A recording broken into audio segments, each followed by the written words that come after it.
And well, the Iranian President Ebrahim Raisi and the Pakistan Prime Minister Shehbaz Sharif signed 8 agreements in Islamabad today on a range of sectors from trade to terrorism.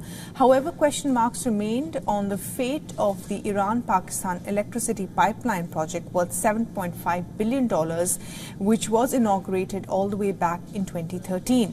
The project came to a halt following tensions between the two nations and a flurry of sanctions by the US. Now, Pakistan's Prime Minister's office has said that the two leaders had a vibrant discussion on advancing bilateral relations, particularly in trade and communication.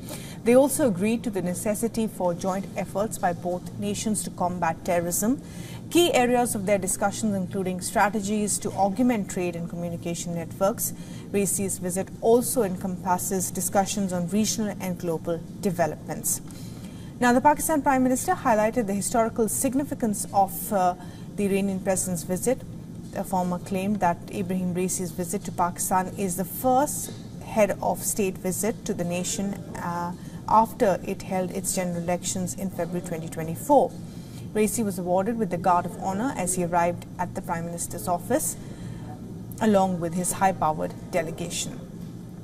Now, Ebrahim Raisi will also visit Lahore and Karachi to meet provincial leaders. Pakistan is counting on a joint gas project with Iran to solve its long-running power crisis, as we mentioned. Experts see Raisi's visit as an opportunity to bring the relationship between the two nations on track after cross-border attacks in January this year.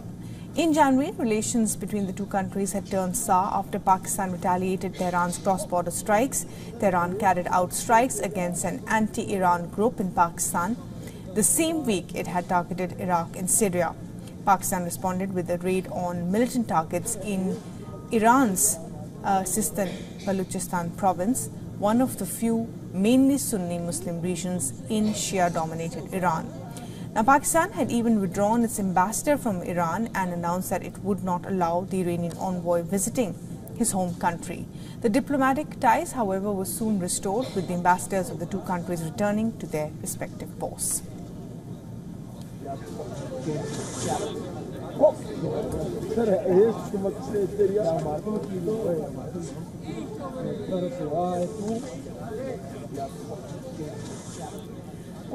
And for the very latest on this, we're now being joined by Pakistan Bureau Chief Anas Malik from Islamabad. And Anas, well, tell us a little bit more about the Iran President's visit to Pakistan. It's significant, it's important in many aspects, including the talks on terrorism and, of course, that pipeline that hasn't taken off since 2013. Certainly so. It is very important visit that is currently happening here. It's underway. Islamabad's all decked up. Behind me is the parliament, and just around the parliament you see these flags of Pakistan and Iran.